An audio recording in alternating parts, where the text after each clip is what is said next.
Ladies and gentlemen, good day and welcome to the Q3 FY24 earnings conference call of Zensar Technologies Limited, hosted by IDBI Capital Limited.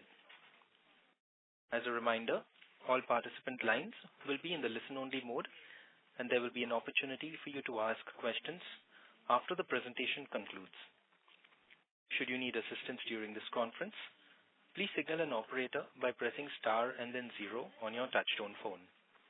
Please note that this conference is being recorded. I now hand the conference over to Mr. Devang Bhatt from IDBI Capital. Thank you, and over to you, sir. Thanks, Dorwin. Good evening, everyone. On behalf of IDBI Capital, I welcome you all to Zensar Tech's Q3 FY24 earnings call. We have with us Mr. Manish Tandon, CEO and Managing Director of Zensar Tech, Mr. Sachin Zute, Chief Financial Officer, and a few other members of the senior management team. Before I hand over call to Manish, I would like to highlight that the safe harbor statement of the second slide of the earnings presentation is assumed to be read and understood. Over to you, sir. Thank you, Devang. Hello, good morning, good afternoon, and good evening, everyone. Thank you for taking the time to join us today to discuss Zensar's financial results for the third quarter of FY24. Along with Sachin, I have Vijay Simha, our Chief Operating Officer, and Vivek Ranjan, our CHRO, also on this call to take your questions. It's been just over a year since I joined Zensar, and exactly a year since I first spoke to all of you. In my first call, I mentioned how proud I am to be leading Zensar. Fast forward 1 year, I won't change a thing I said then. As an organization, our strong investments in our service lines and our vertical bets, and of course our people, have all come together to create a stronger and resilient organization that has client centricity as its core tenet. Over the past year, we have made good progress on the goals we set for ourselves. Our customer conversations are positive, our deal pipeline continues to be healthy, our order booking remains stable, and our profitability has been robust. Our expertise in designing digital experiences and engineering them to deliver superior engagement is showing strong traction among the clients. Though the third quarter is seasonally a soft quarter, we registered services revenue of 144.5 million, a sequential QOQ decline of 3%, and year-over-year growth of 1.3% in constant currency. Our margins continue to remain healthy, with profit after tax growing by 700 basis points on year-on-year basis. LTM attrition further improved to 12% from 13.1% last quarter. Coming to the quarterly performance of our verticals, this being a seasonal quarter, comparison of the year-over-year performance is perhaps more appropriate. In constant currency terms, on a year-over-year basis, our services revenues in banking and financial services grew by 12.6%. Manufacturing and consumer services grew by 5.5%. High-tech and healthcare declined by 9.6% and 14.3% respectively. Despite the unexpected deeper and wider furloughs from an overall revenue, margin, and order book position, I am very satisfied with the performance of the company. With that, I will now invite Sachin, our Chief Financial Officer, to provide an update on critical financial data. Sachin, over to you. Thank you, Manish. Good day, everyone, and thank you for joining this call. In addition to Manish talking about business, I will take you through some key financial metrics for the quarter ending December 23. Revenue for the third quarter of financial year 2024 stood at $144.7 million, reflecting decline of 3.2% sequentially in constant currency terms and 3.7% in reported terms. The service revenue for the third quarter of financial year 2024 stood at $144.5 million in US dollar terms, reflecting year-on-year growth of 1.8% in reported terms. Gross margin for the quarter stood at 31.1%, drop of 70 basis points quarter-on-quarter. Decline was primarily due to exchange impact of 10 basis points, impact due to furlough and utilization 200 basis points, which was partially offset with our existing operational efficiency program, higher leave utilization, and reduced discretionary spend impacting the margins positively by 140 basis points. SG&A has increased by 70 basis points quarter-on-quarter. This includes reversal of 160 basis points benefit we had last quarter on account of lower management bonus payout. Exchange had negative impact of 10 basis points. PDD reversal for the quarter positively impacted the margin by 110 basis points. EBITDA for the quarter was at 11.2%, up 20 basis points against last quarter adjusted EBITDA margins. Our adjusted EBITDA margins for YTD stood at 17.3%, well above our guided range of mid-teens. We closed the quarter with higher cash and cash balances that stood at $248.3 million compared to $227.1 million in Q2 of FY24. Addition of $21.3 million in the quarter. DSO for the quarter stood at 75 days, 4 days lower than previous quarter. Order book remains healthy at $167.5 million for the current quarter with consistent new logo addition. As you have seen, high-tech has been sluggish quarter for the industry, which is true for us as well. However, apart from lower revenues from some large high-tech customers, we have witnessed growth in other parts of business. Despite this being a quarter with higher than usual furloughs. The effective tax rate for the quarter stood at 23.8%. The total amount of outstanding hedges as on December 31st, 2023 was equivalent to $313.7 million against $289.1 million in the previous quarter. The Board of Directors have approved an interim dividend of rupees 2 per share for the financial year 2024, which is 100% of the face value. As we have consistently mentioned, we continue our rigor on improving execution, focusing on strategic cost optimization levers, and maintaining a resilient bottom line. As we forge ahead, our financial strategy remains anchored with driving growth, ensuring profitability, and making required investments into the focus area of business. On ESG front, we have achieved significant improvement in our ESG scores from rating agencies like EcoVadis and DJSI. We have officially committed to aligning with SBTi, which is now available on SBTi's website itself. We have deployed organic waste converter in our Pune campus, resulting in in-house treatment of 100% organic waste. With that, now I invite Vijay Simha, our Chief Operating Officer, to provide updates on business operations. Vijay? Thank you, Manish and Sachin. Greetings, everyone. I will share details about operational efficacy, service line performance, and capability enrichment initiatives.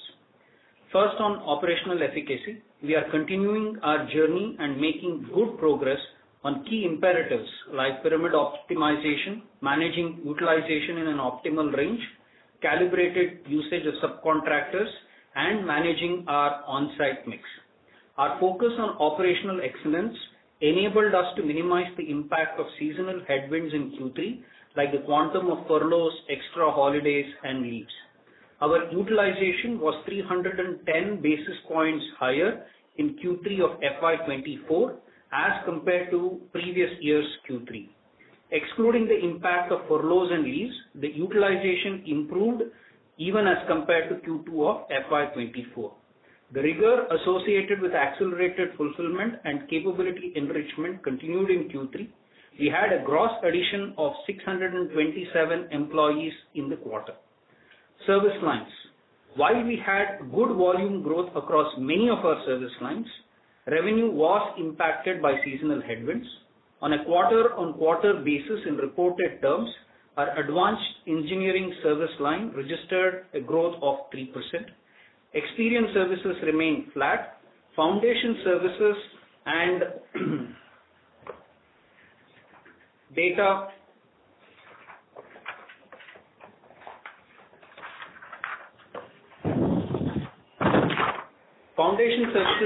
engineering and analytics saw a decline of 2%. Application services and enterprise applications services saw a decline of 8%, which was primarily on account of furloughs. The share of revenues from advanced engineering services, data engineering and analytics, experience services and foundation services increased from 52.2% in Q2 of FY24 to 54.2% in Q3 of FY24. Capability enrichment. As part of our talent transformation journey, we are proactively multi-skilling our colleagues in a structured manner via the service line academies. Our industry services groups have established domain academies in the respective vertical to enhance the ability of our colleagues to deliver superior business value. The immersive programs launched to enrich the capability of our key talent in the areas of solution architecture, product management, program management have enabled us to create a sizable pool of homegrown talent in these areas. The in-depth learning programs from our AI Academy has enabled our engineers and data scientists to develop advanced skills in generative AI space. We leveraged our advanced generative AI skills to implement innovative solutions for a legal services client of ours, which enabled them to reduce processing time by 90+% in some value chains. With that, I now hand it back to Manish. Thanks, Vijay and Sachin. Last few quarters have been tough for the industry due to macroeconomic uncertainties, and the customers have seen cuts in their discretionary spends. We continue to collaborate with our customers in such times. We have strong systems in place, and our capabilities are interlocked to tap into any available opportunity. Client success is our parameter and will keep moving in the right direction, focusing on growth and investing for the same. With that, we can open the line for questions. Thank you very much. We will now begin the question and answer session. Anyone who wishes to ask a question may press star and 1 on their touchtone telephone. If you wish to withdraw yourself from the question queue, you may press star and 2.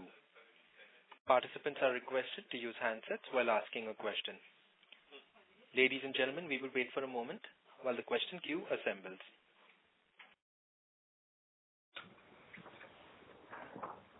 The first question is from the line of Devang Bhatt from IDBI Capital.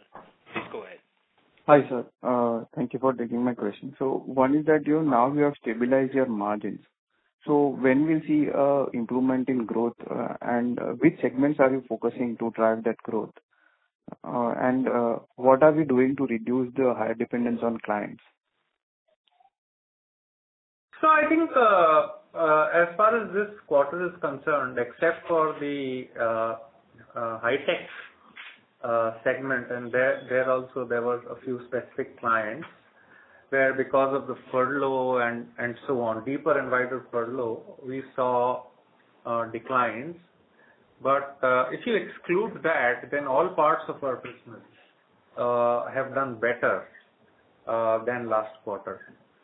So I'm pretty bullish about our growth prospects, revenue growth prospects as far as non-high-tech vertical is concerned. High-tech is under stress. It is under stress for everyone. I mean, there are other verticals that are under stress for everyone, like banking and financial services, which is doing well for us. But high-tech, we are also suffering, and hopefully, given that the furloughs should come down in this quarter, hopefully the worst is behind us. And sir, as you highlighted that, there are some headwinds in macro. So what are we doing to mitigate the same? I mean, are we trying to grow that? Some specific segments or some specific clients are you targeting? I think, first of all, as I pointed out earlier last year, we have taken a lot of steps to manage and improve our client penetration and revenues. One is we have increased the addressable spend through addition of several service lines, including experience services, including ESAS, which includes Salesforce, Oracle, SAP, and everything, and advanced engineering services. And we are seeing good growth in these new service lines that we have added. Besides that, I mean, you have to stick to your core client centricity, take care of your employees, take care of your clients in tough times, and we'll see the benefit. Also, we are trying to ride on to the newer trends that we are seeing in the market, like generative AI and so on, to see how we can piggyback on those trends and accelerate our revenue profile. Okay, thank you, sir.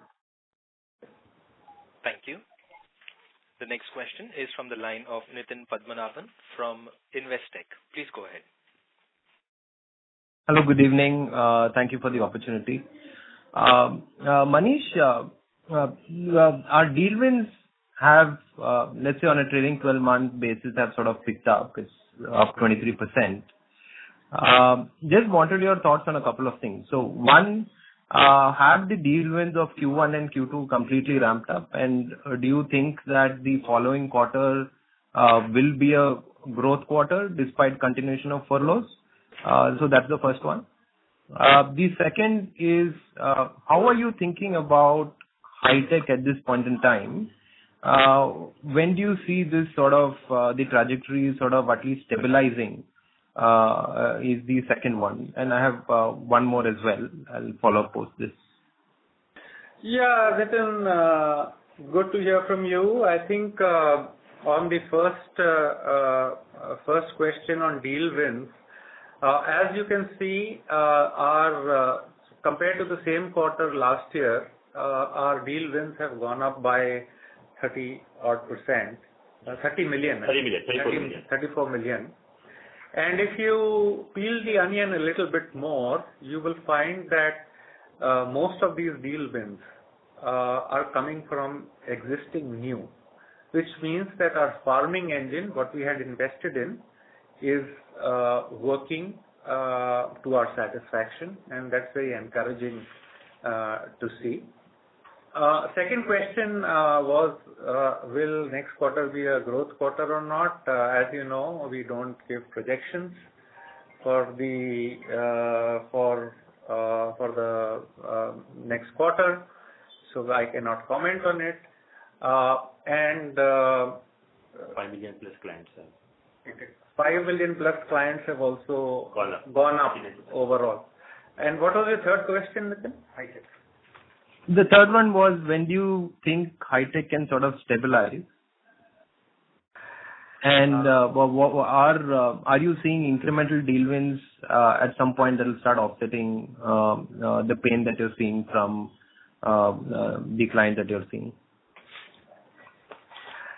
I think, look, that's a $100 million question as to when we will see the thing. The high-tech sector for everyone is under stress. And even as we speak, Nitin, I was hearing that even Google has announced new job cuts and so on. So, I mean, the jury is still out there. But as I said, except for high-tech, I see other parts of our business firing much better.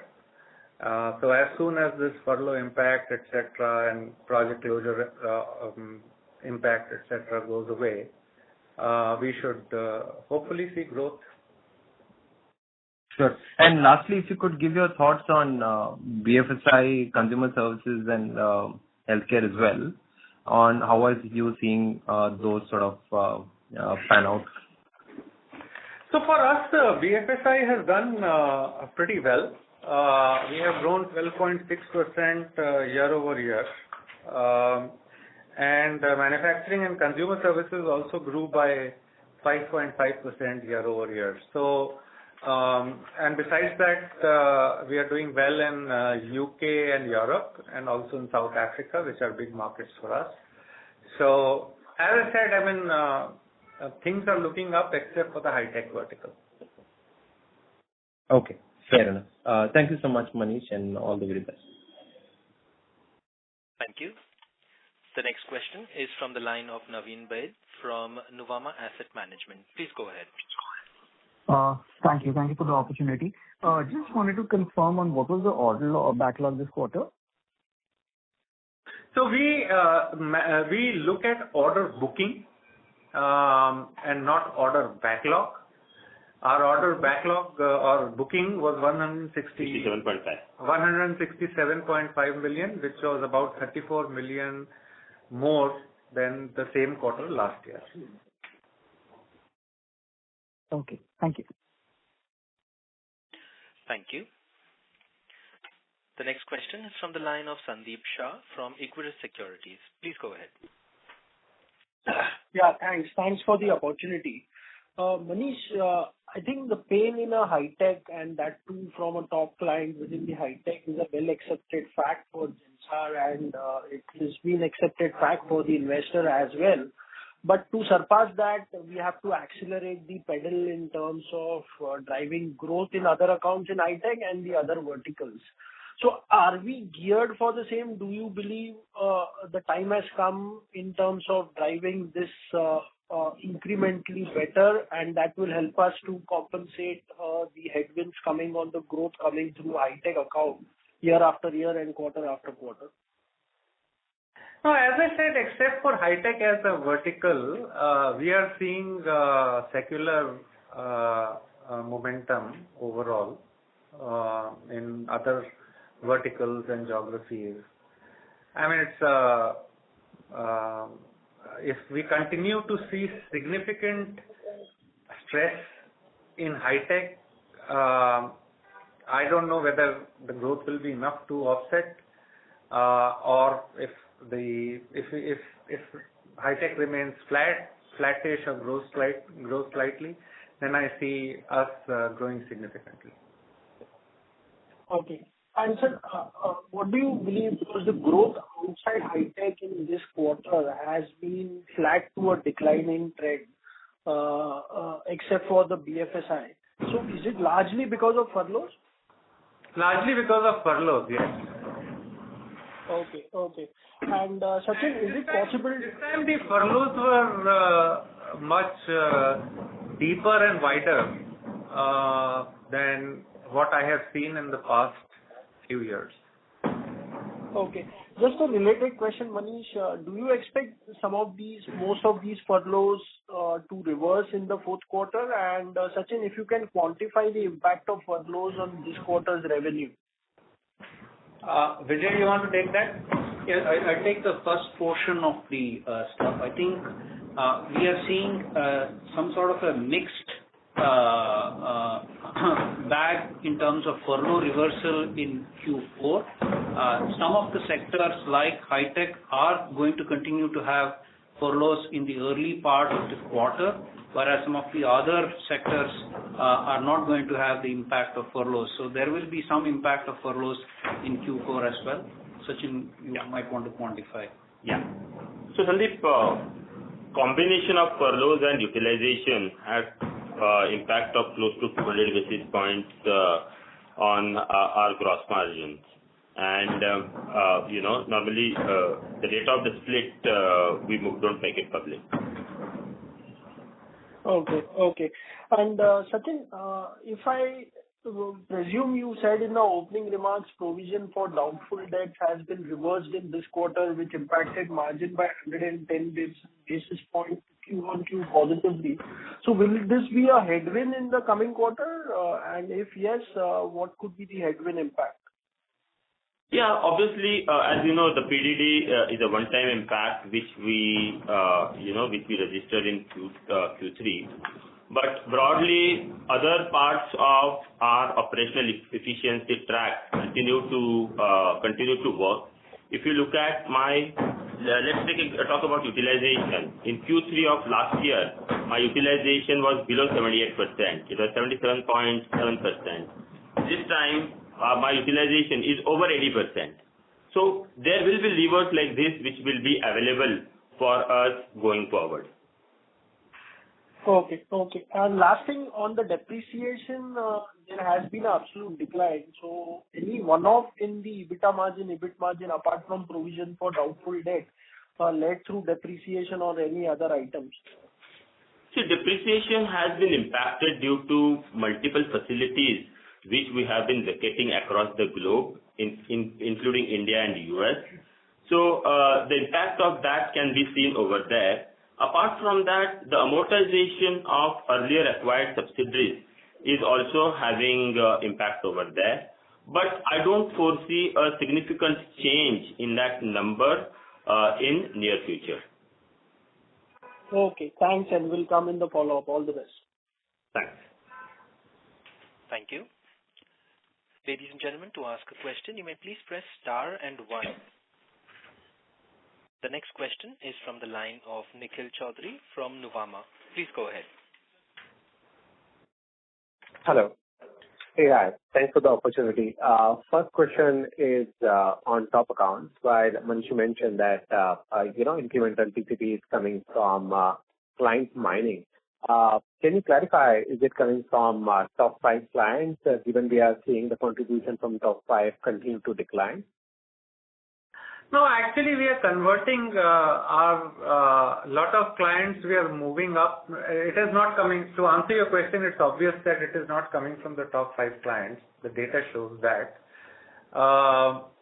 But we are trying to move up the number of clients from bracket from less than 5 million to above 5 million, from less than 10 million to above 10 million, and that is where we are seeing a lot of success. Sure, sir. Second is regarding the margin. I think on margin you continue to surprise, and even in this quarter, despite of reversal, we have seen EBITDA margin close to 17%, and we have seen some of the levers like offshoring utilization clearly playing out in last few quarters. So is it fair to assume current quarter's EBITDA margin will be, what we can look forward to in FY25 and maybe next coming quarter? So it's very difficult for me to talk for FY25 and going forward. I think our guided band has been 14 to 16, because we think that that is a more sustainable range which we can work on going forward. Because we still want to create, as we've been saying, we are working on, few of the large deals which will have impact on the margins in short run. Then obviously the enabling of the reskilling of my delivery team is parallelly happening. At the same time, if you see my investments in S&M is also going up. So this is a room which we have created to ensure that, in long run, it helps me to grow faster. Sure, understood. Thanks for answering both the questions, and good luck for communicating. Thanks. Thank you. Ladies and gentlemen, to ask a question, you may please press star and 1. The next question is from the line of Nitin Padmanabhan from Investec. Please go ahead. Yeah, hi. Thanks for the follow-up. Just to clarify, you mentioned 14 to 16% basically allows for large deals that could ramp up. So have we won anything that is likely to execute and thereby have an immediate impact on margin?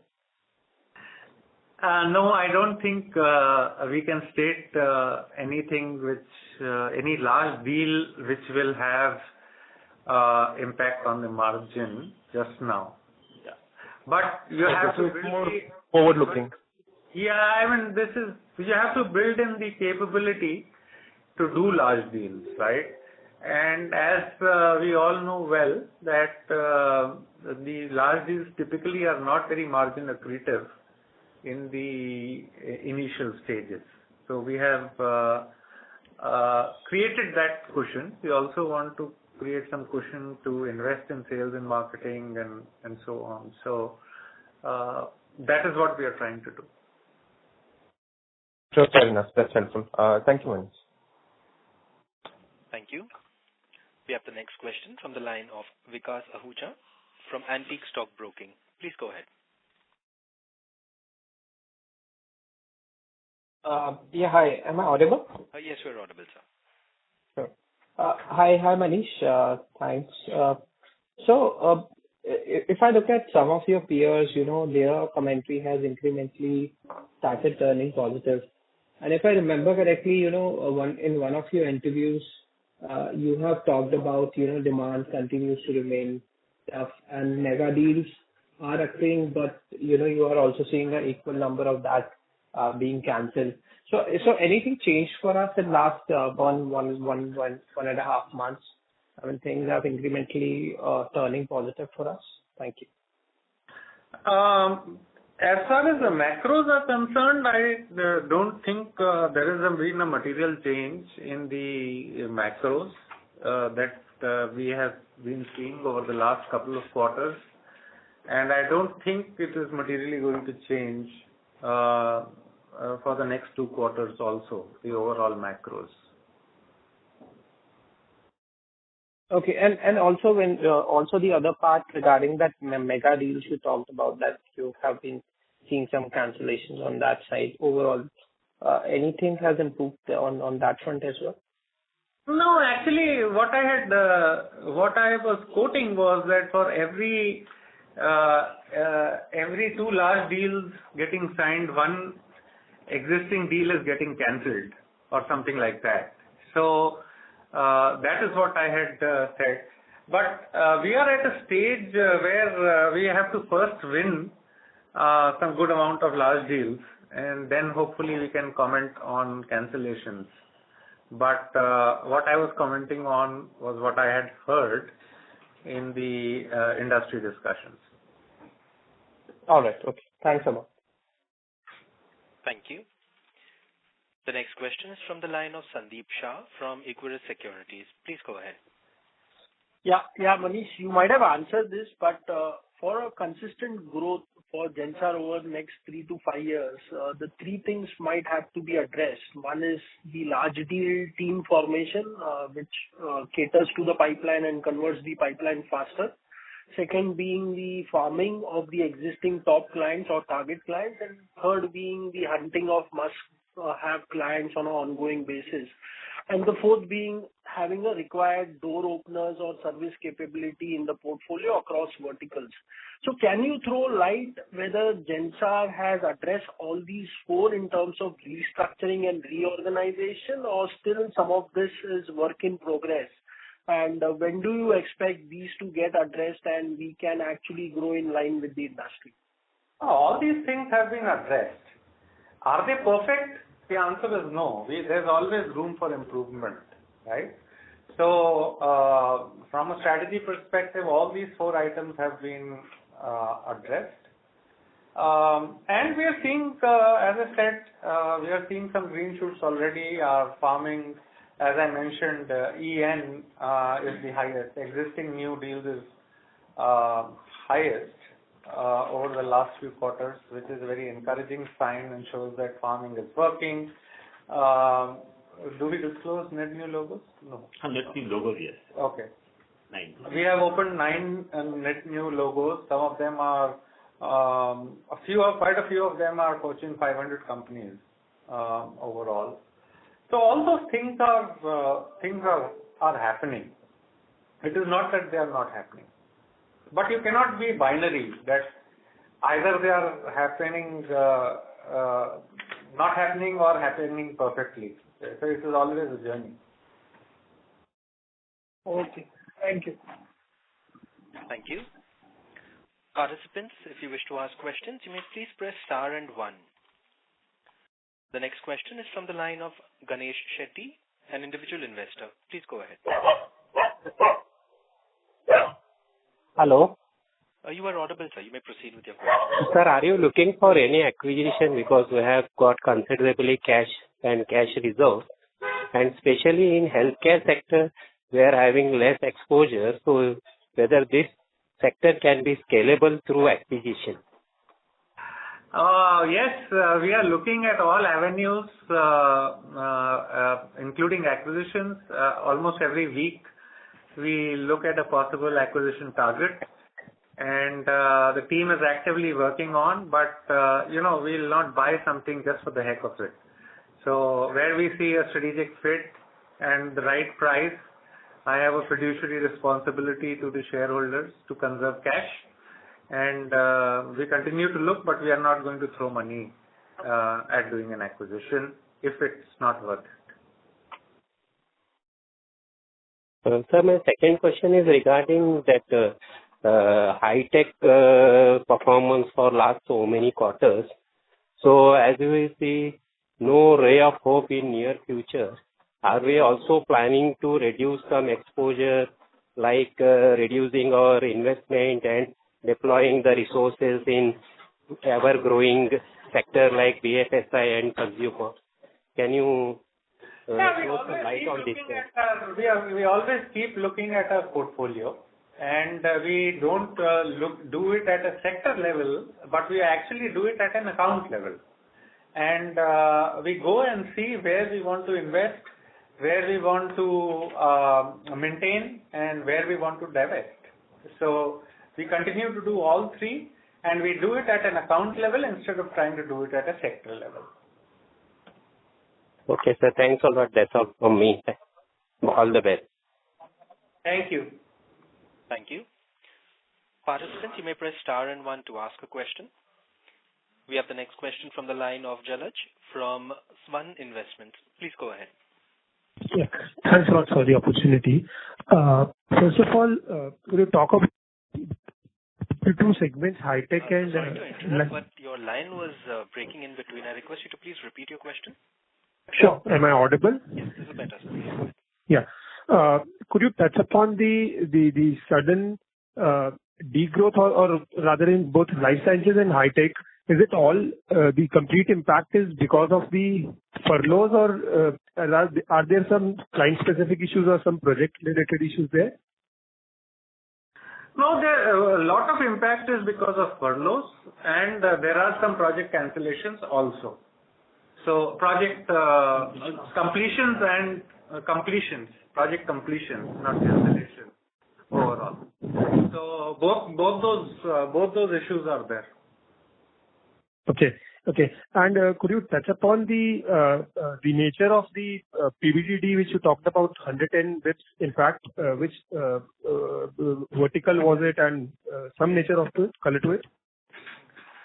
So, I won't be able to disclose in which vertical it was and all, but what I can tell you that according to the accounting norms, when beyond certain days, if the collection is not happening, so we need to create a provision of the same in the book. So according to our accounting policy, we had created that provision in earlier quarters.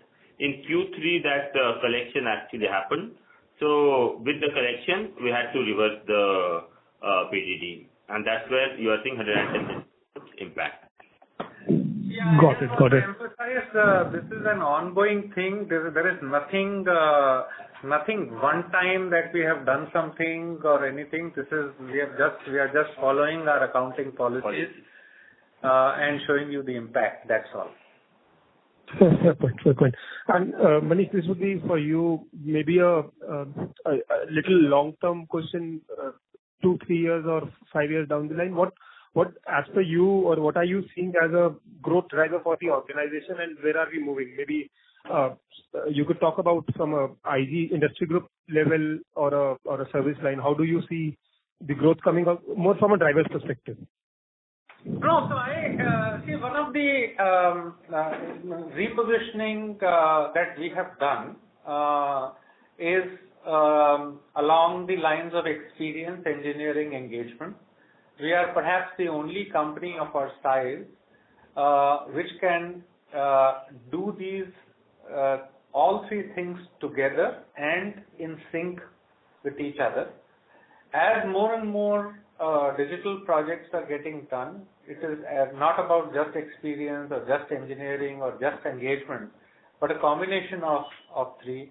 And that is a unique value proposition that is resonating really, really well in our client base. It is helping us differentiate in the market. So I am hoping, and I am seeing some green shoots where also that this overall strategy will get us to the growth and the top quartile performance that I am looking at in the next 3 years.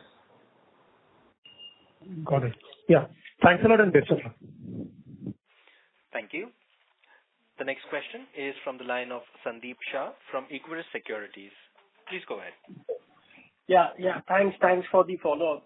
Manish, one of the lead indicators for us to judge whether the strategy is running or not running could be tracking the deal pipeline.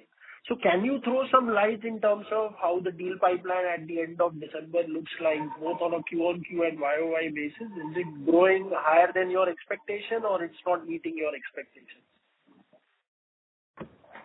Yeah, the deal pipeline is stable to better than same time last year. So that's about all I can say because we do not disclose the numbers per se. But I can tell you that it's same or better as compared to last year. Okay. Thank you. The next question is from the line of Jalaj from Swan Investments. Please go ahead. Thanks for the follow-up. Manish, with regards to the offering or the repositioning you talked about, could you specifically touch upon the healthcare vertical? Because I believe that in your previous role, you've been managing the same. So could you talk a little about the repositioning of us as Zensar as a company and the industry trends there? Thank you. So this quarter is the first time that we have split out the healthcare as a vertical. Actually, we were doing close to 9 to 10% of our revenues was coming from healthcare, and the obvious thing was that if without focus this kind of revenue can be generated, then with focus a lot more can be generated. And that you would have seen in the results of the other players in the industry. Most of them have shown significant growth in healthcare and life sciences. So we have spun it off or we have created a new vertical, and we will continue to invest in getting exceptional growth in this particular vertical. And yes, I will use my experience in the industry from the past. So from a service line offering or the offerings we have right now in healthcare, do you feel like we are there or some more investments need to be made there, or an M&A would be required in this vertical further? Both M&A and investments we are not there. As I said, we have just started the vertical. It's barely 2 months old, 3 months old. So we are hiring some excellent people. We are looking at M&A. So both, whatever it takes, we want to do it because this is a pretty good vertical to be in. Okay. And some industry trends, if you were to talk about maybe some micro payer segment, pay segment, whatever you see like there. So payer segment is pretty saturated as far as I see it. There is not too much scope for new players. I would say on the innovation segment, which is medtech and life sciences, etc.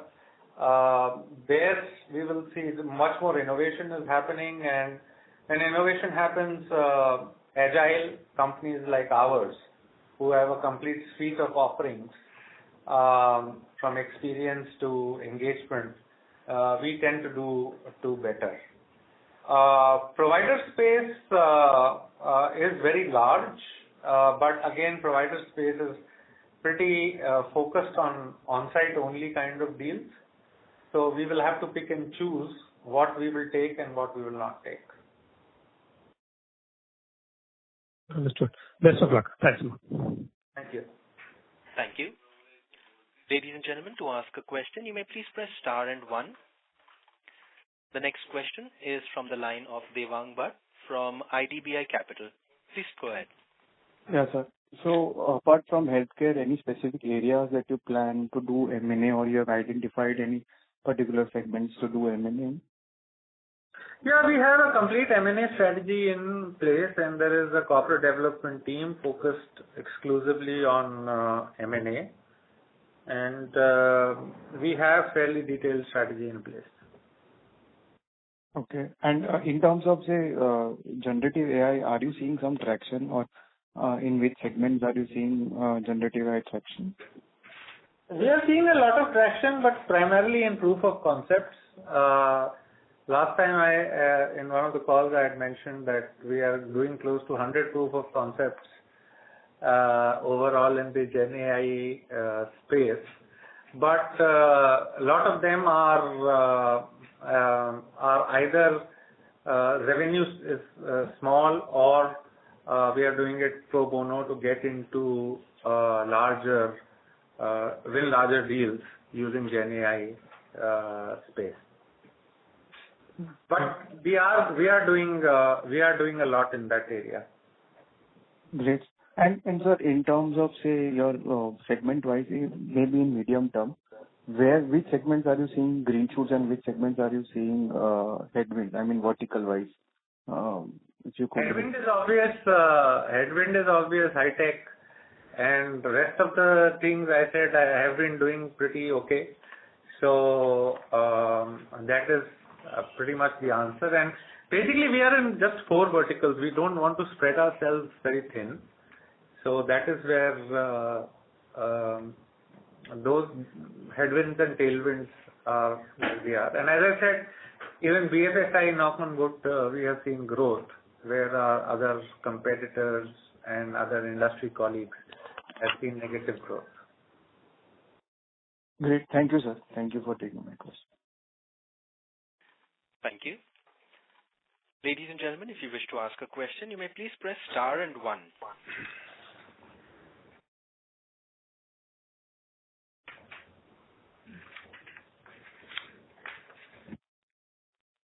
The next question is from the line of Jalaj from Swan Investments. Please go ahead.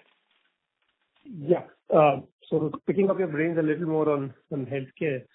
So do you guys expect that healthcare would contribute to somewhere mid-teens or a higher level of the top line in the next 2 to 3 years? Yeah, obviously the hope is there that it will contribute disproportionately. I mean, without creating a vertical, it was contributing 9-10%. So if we are creating a vertical, hopefully it will give us that growth. Got it. And one thing which you alluded upon and which your peers have been saying, majority of them have had a good quarter-on-quarter and a YOY in healthcare. So some specific issues for us, since we have rather a YOY, we had a huge degrowth there on a small base also. A particular completion of a few projects and also some amount of furlough.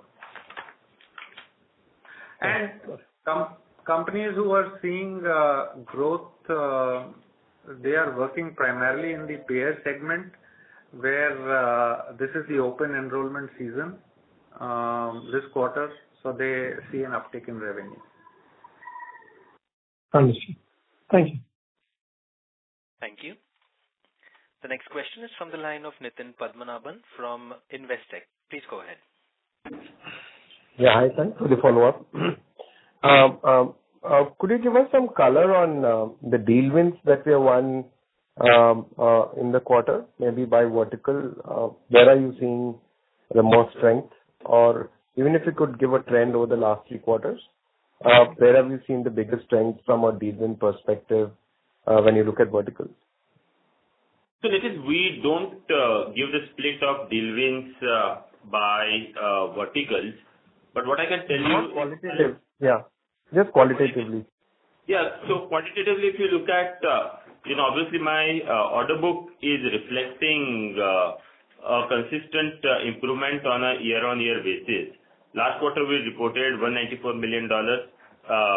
This quarter, we reported $167 million, which is on a YOY basis, there's a significant improvement, if you see, starting from Q1 itself. So for last 3 quarters, we had a pretty healthy deal order book, which represents the deals. And as Manish said, especially in this quarter, our existing new portion of the deal wins has been one of the highest in last, maybe 10 quarters. So I think that is the reflection of the farming which is happening across across the verticals, except the high tech where we are seeing some headwinds. Sure. Thank you. All the best. Thank you. Ladies and gentlemen, that was the last question. I would now like to hand the conference over to Mr. Manish Tandon for closing comments. Over to you, sir. Thank you. Thank you all for joining this call, which turned out to be a very important day in the history of this country and also a holiday. So I am very grateful that you could join even on a holiday. Thank you very much. Thank you. On behalf of IDBI Capital, that concludes this conference. Thank you all for joining us. You may now disconnect your lines.